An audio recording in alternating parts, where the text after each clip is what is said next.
what she offered to us was the description of the French people who were on that sunset cruise with her, weeping, watching a piece of history destroyed in front of their eyes. And we saw Kelly capturing the moment the spire came down, and this was handed to me a moment ago. The French writer and historian Camille Pascal was on French media a short time ago and was describing the massive fire at Notre Dame, and she said it's caused the destruction of invaluable heritage, and we can be only horrified by what we see.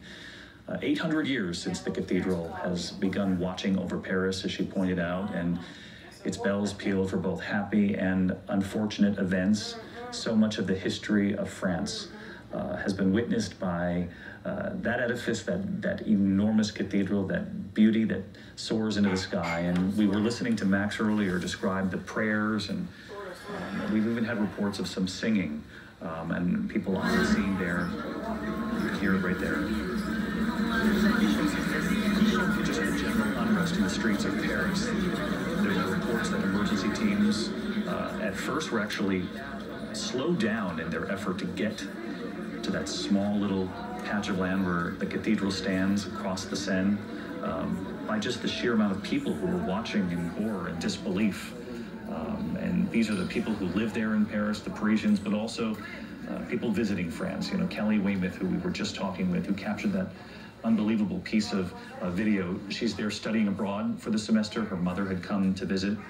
We had listened to John Dickus with us all afternoon here. He's still with us now. He was the professor who has been living in Paris with his partner. He told us earlier that she was in tears when she realized the scope of what it was you were watching unfold. And I'm curious, John, what it all looks like now that the skies have turned dark and the sun has gone down in Paris. Yeah, absolutely. The fire has gotten a bit smaller. We can see they finally are getting some water on what looks like the center of the cathedral, which is encouraging. But as the sky's gotten dark, the fire just looks so much more sinister, and you can see how much of the cathedral is gone already. I mean, we can see through sections that have been there for centuries that just aren't there anymore, and it's devastating to see.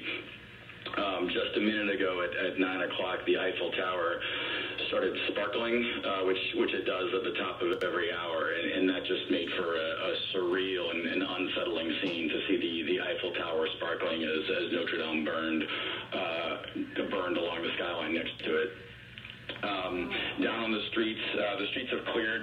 Rush hour is over now, so vehicles are able to get through again. But the sidewalks are, particularly on the bridge in front of my house, are still packed with Parisians who just can't believe what they're looking at. It's just devastating. But you mentioned, John, that you thought the scope of the fire seems somewhat smaller than what you were watching earlier. No question. The fire has gotten a lot smaller, but the horrible reason for that is a lot of the cathedral is gone. I mean, there's just less cathedral to burn than there was when it started 2 hours ago, and so there's no question that the fire is lower than it was when it first started. The tops of the two towers, the two big stone towers at the front of the cathedral have not burned at any point in the last 2 hours. We haven't seen any flames come up to the top of those, so we're holding out hope that those will be there when this is done. And we can see there's still the hoses look so small compared to the flames we'll be outside leaping out of the cathedral, but at least now we can see they've got one that's aiming right at the center, and that's giving us a little bit of encouragement as well.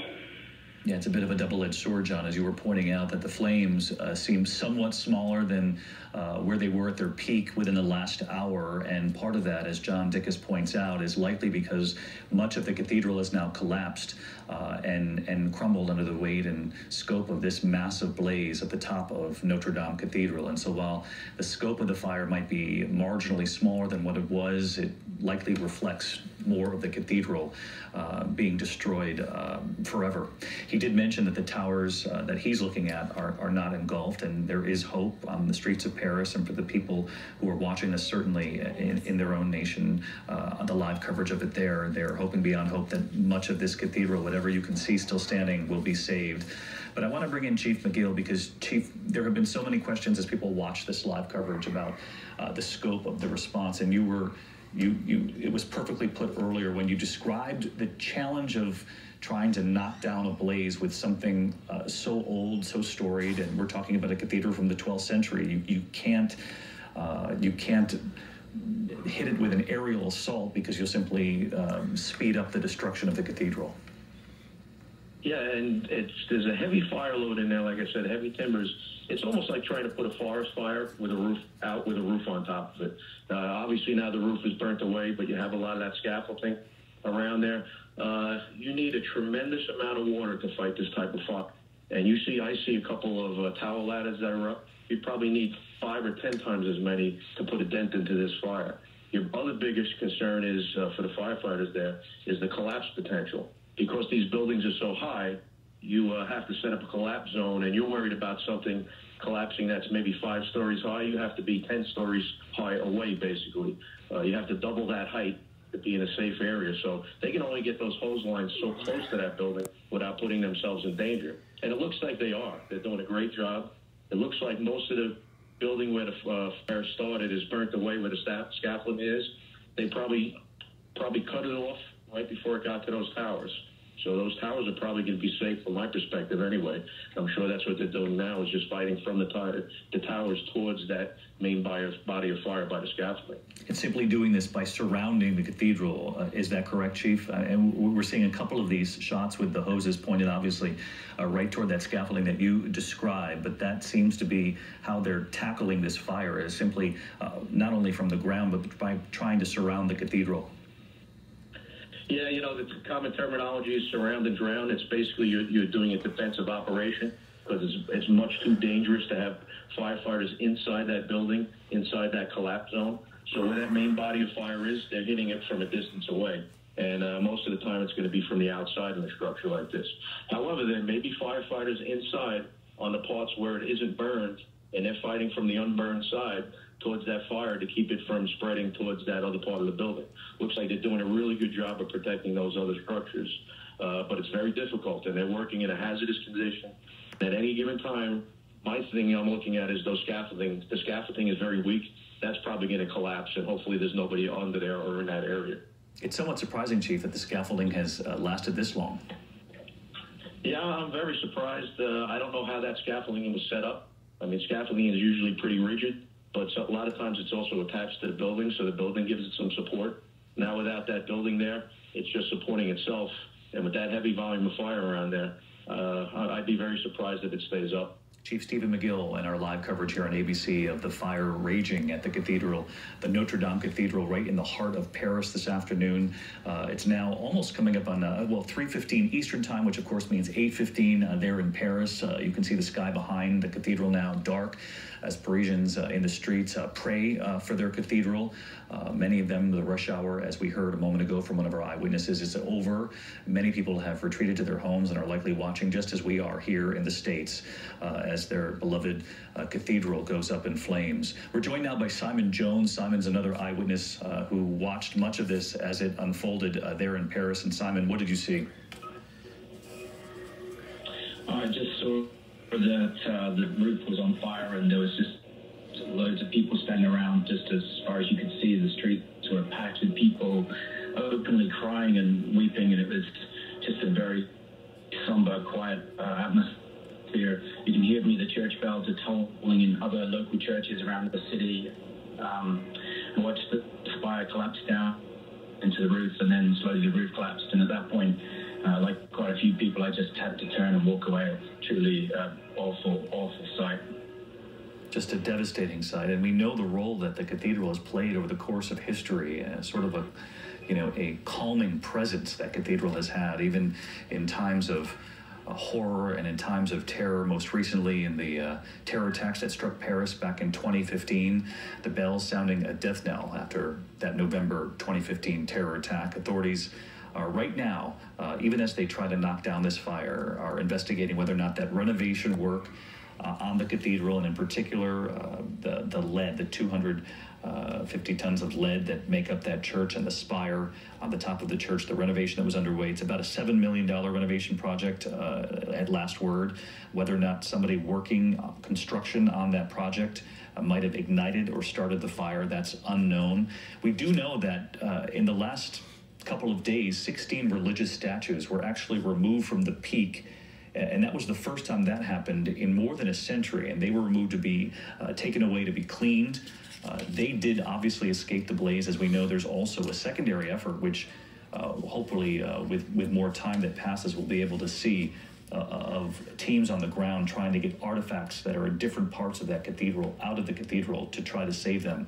There was a statement from Cardinal Dolan here in the U.S. on the fire at Notre Dame Cathedral in Paris. He said, quote, "I just went next door to our own beloved Cathedral, St. Patrick's, to ask the intercession of Notre Dame, Our Lady, for the cathedral at the heart of Paris and of civilization now in flames. God preserve this splendid house of prayer and protect those battling the blaze."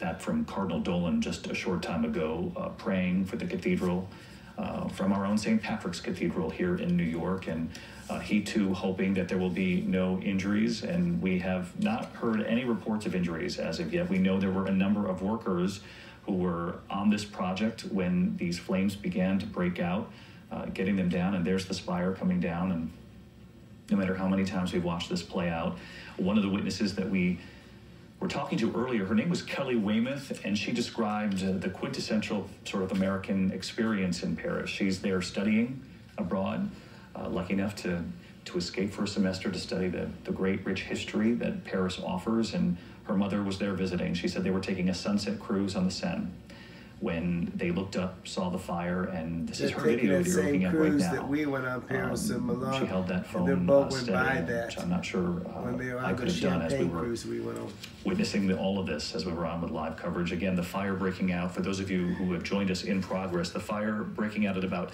6:50 Paris time. That would make it shortly before 1 p.m. Eastern here in America. We know several hundred firefighters are on the scene. We've been talking with Chief McGill and a number of other witnesses who've talked about the sheer challenge in trying to knock down a fire at a cathedral that was first built in the 12th century. It's been damaged along the way in the French Revolution, post-World War II. It's been rebuilt, renovated several times, but this perhaps will be its biggest test yet.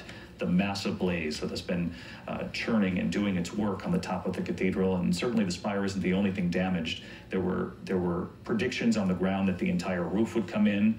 There have been some witnesses who have told us that in fact has happened, that the entire roof has burned. There's also been a lot of talk about the danger when you are working a construction project or renovation project on a piece of history so storied and so old.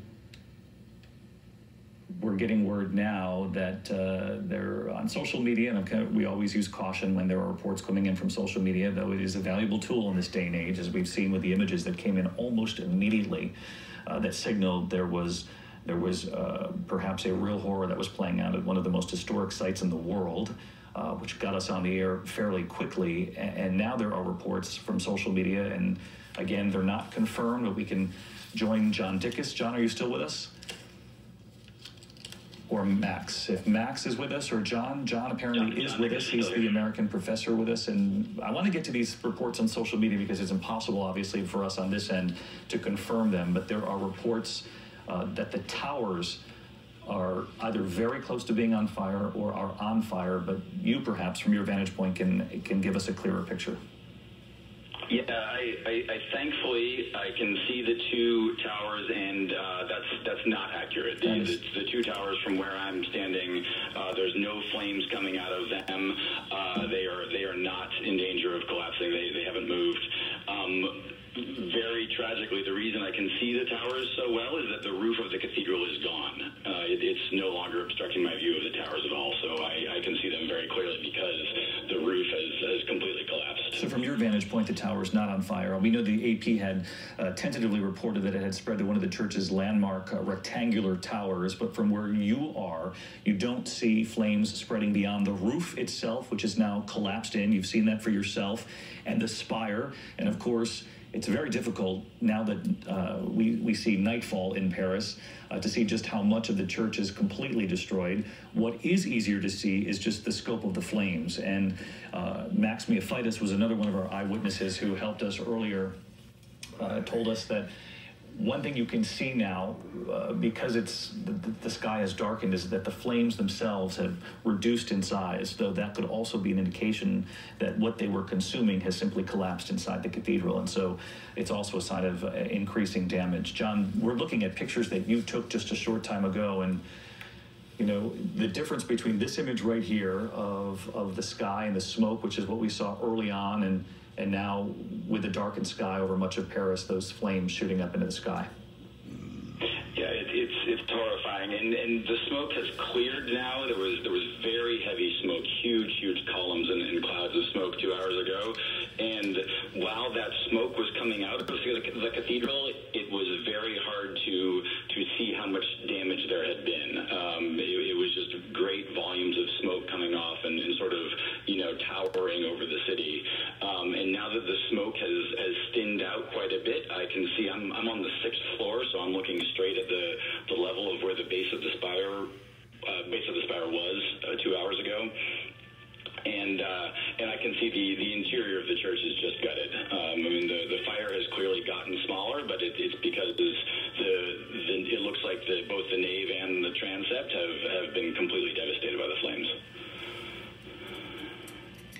John Dickus, a professor there in Paris, living there, calling Paris his home for the last couple of years, and offering a difficult description for those of you joining us for our live coverage, saying that he can see into the church, that the roof is destroyed, that much of the inside of the church is destroyed. We saw the spire come down some time ago, and you know, in the reporting that's come out in these hours that we've been on the air, there are a number of people pointing to construction work, renovations, and sort of a long and somewhat checkered history with these historic churches, cathedrals, synagogues that are renovated. It can often be a dangerous combination. You know, one of the reasons they point to, you know, open flames from torches or from welders, other hazards on the scaffolding coming very close to these ancient parts of these cathedrals, you know, Notre Dame's wooden roof.